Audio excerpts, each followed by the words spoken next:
The late General Moses Ali belonged to a generation of leaders that witnessed and indeed participated in some of the most defining moments in Uganda's history. Through periods of political transition, conflict, reconstruction, and nation building. His longevity in public service also meant that he mentored and worked alongside several generations of leaders. Many members of this House today have differed with him politically, but they undoubtedly learned valuable lessons from his experience, his institutional memory, and understanding of the evolution of our nation. That wealth of experience deserves acknowledgement and respect.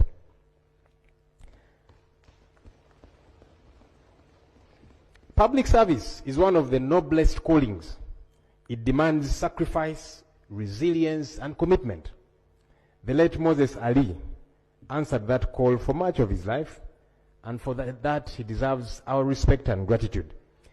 He belonged to the NRM, and I belong to the National Unity Platform, NUP. But I respected him, even though we differed politically.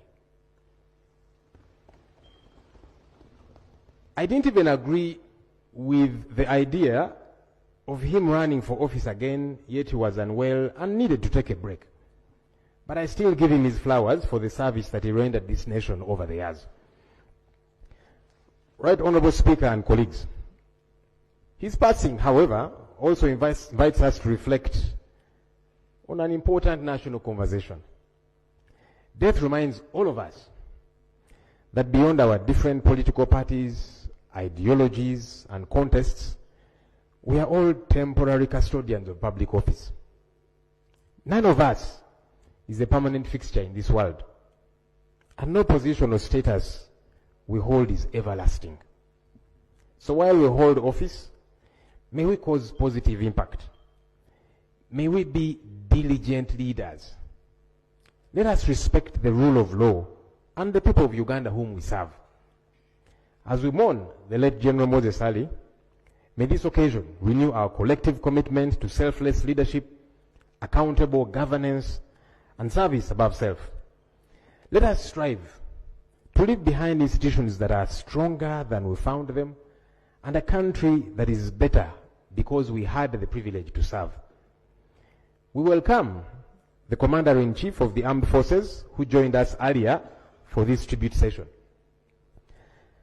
I would like to urge him to prevail over the various security entities, to observe the law and respect the law as they do their work. The 1995 Constitution is a brainchild of the NRM government. We need to respect that Constitution. General Moses Ali was a believer in the rule of law, and that's why he gave up armed rebellion and then served in our national army.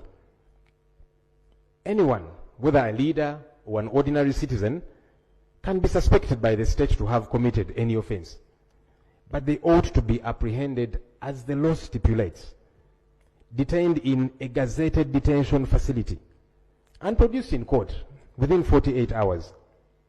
Lately, Right Honorable Speaker and colleagues, people are abducted, taken for days, weeks, and even months.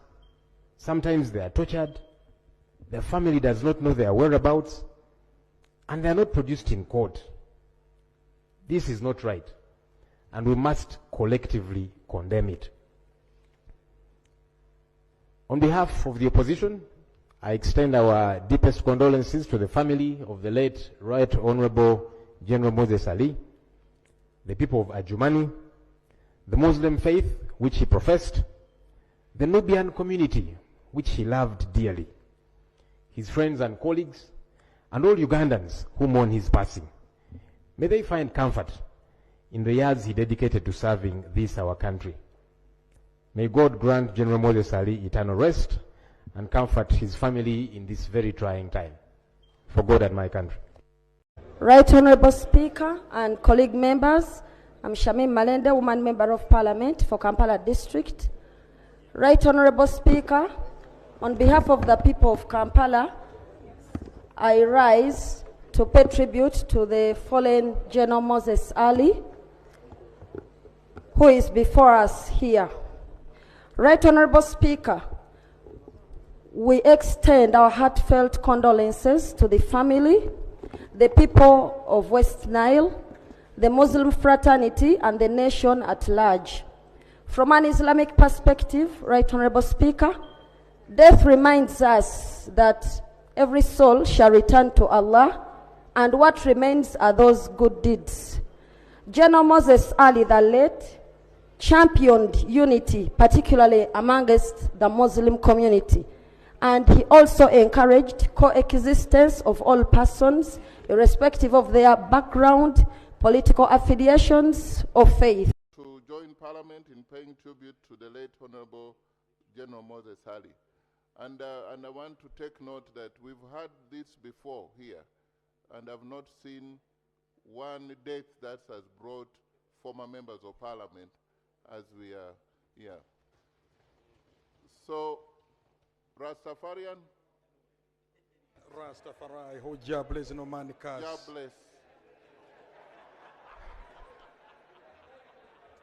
Right Honorable Speaker, thank you for the opportunity.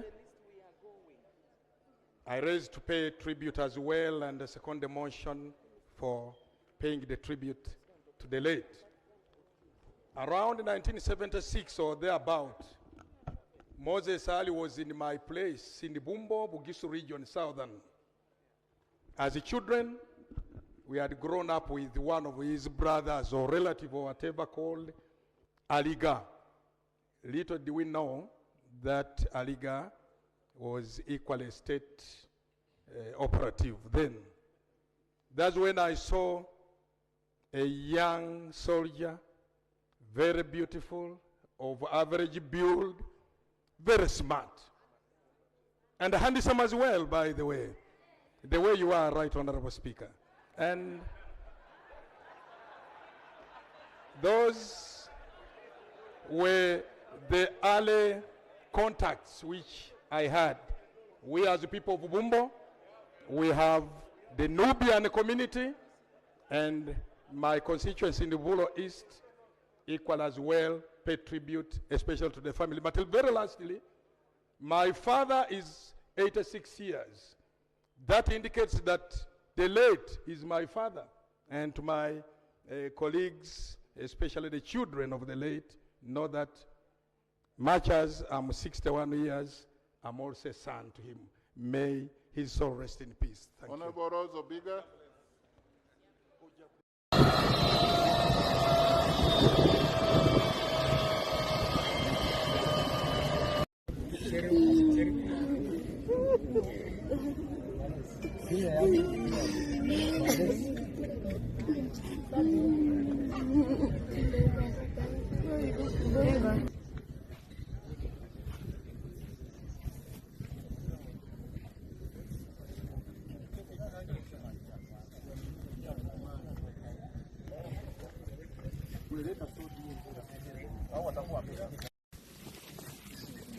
Yeah. There is the arrival of the late retired General Moses. Please, as I've briefed you, Where he came from. just behave. Jumani landed at his home, so a few minutes ago you can see the dignitaries of the UPDF. Let's put him in the casket where he is. And I'm going to tell you that many of the people that come from this town as well are all going around the roadside. Also the help as well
Sikia chakula ingine hapo.